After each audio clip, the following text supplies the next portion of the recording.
He is no stranger to controversy, but have you heard the latest thing Glenn Beck said on his radio show? He was talking about the shooting rampage at a Norway youth camp that left 68 people dead. Take a listen. As the thing started to unfold, and then there was a shooting at a political camp, which sounds a little like, you know, the Hitler Youth or whatever. I mean, who does a camp for kids that's all about politics? Disturbing.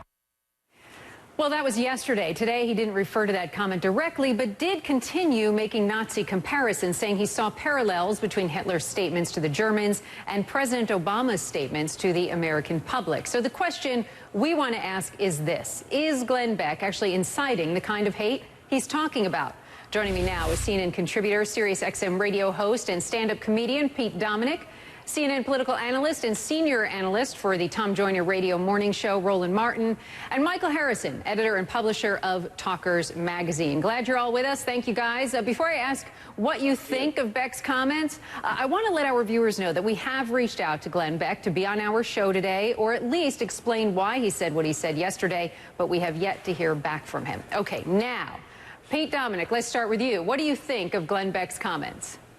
Well, Glenn Beck is an entertainer. He just made a major transition in his career, and whenever he does that, he makes a Hitler or Nazi reference. Some people might argue he's made more Hitler references than Hitler. Of course, that's inaccurate and not true, but it was entertaining, wasn't it, Randy? That's what he does. He's an entertainer. He's not unlike Howard Stern, except for Howard's the greatest radio entertainer of all time, and everybody knows he's there to entertain. Glenn Beck, people aren't so sure, and they confuse it, which is why a lot of people think he's dangerous. The bottom line is there is a comparison between political camps when you're trying to teach young people how to think. However, the Hitler Youth were trained to be genocidal murderers, and these kids were going to lead perhaps the most peaceful country in the world for generations to continue being that way.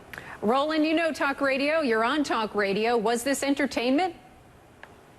First of all, there's no doubt you can classify him as a rodeo clown. He's called himself that.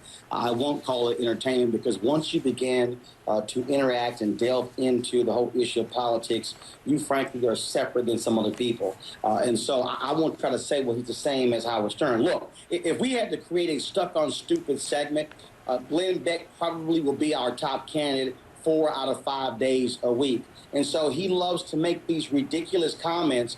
And so but I wonder what he would say, though, about Jesus Camp, the documentary. I wonder what he would say about conservative camps for youth right here in the U.S. How can a man stand here dressing like one of the founding fathers, always talk about our values, sit here and rip some people who are trying to teach young folks about democracy? Hell, we need those kind of camps in this country. Folks can't even name the Speaker of the House and barely the Vice President.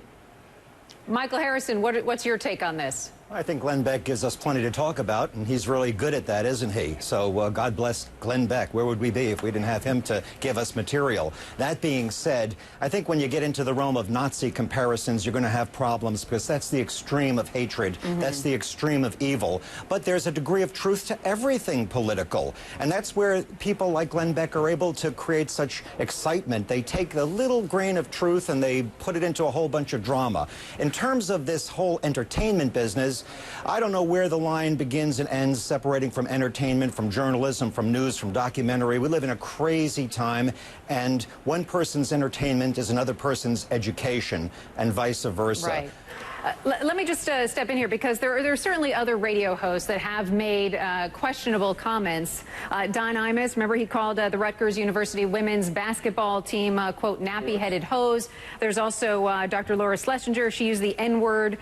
So I guess, you know, then you also have the fact that... Oh, sorry, Pete, yes? Well, I do a radio show for 3 hours a day on Sirius XM, like Glenn Beck and Howard Stern. The difference is I'm also a comedian. I know when I'm entertaining, but entertainers say really outrageous things to get people to talk about them. That's what we're doing right now. Glenn Beck needs us to do this for his new transition. That's what we're doing. But the difference, of course, is public fascination versus public interest. What I do, I would argue, is public interest, and that is entertaining for some people like me. Sure, but I do want to point out, though, and Roland, this goes to you. I mean, Glenn Beck has said this, but he also founded and supports an organization that has camps in several states.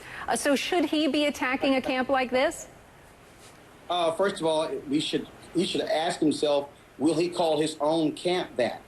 There is a clear line of demarcation, Randy, when it comes to people like Howard Stern, when it comes to shock jocks, when it comes to people who want to be taken seriously in the political space. When you want to begin to share a stage with politicians, with people like that, then you're operating on a different level. And so you don't see Howard Stern trying to have a rally with faith leaders, trying to go to Israel and have a huge faith rally and political rally like Glenn Beck. And so he wants to play the game. Oh, I'm serious. Oh, I'm not. No, I'm sorry. You've crossed that line. And to say Hitler camp, that's just idiotic. Just idiotic.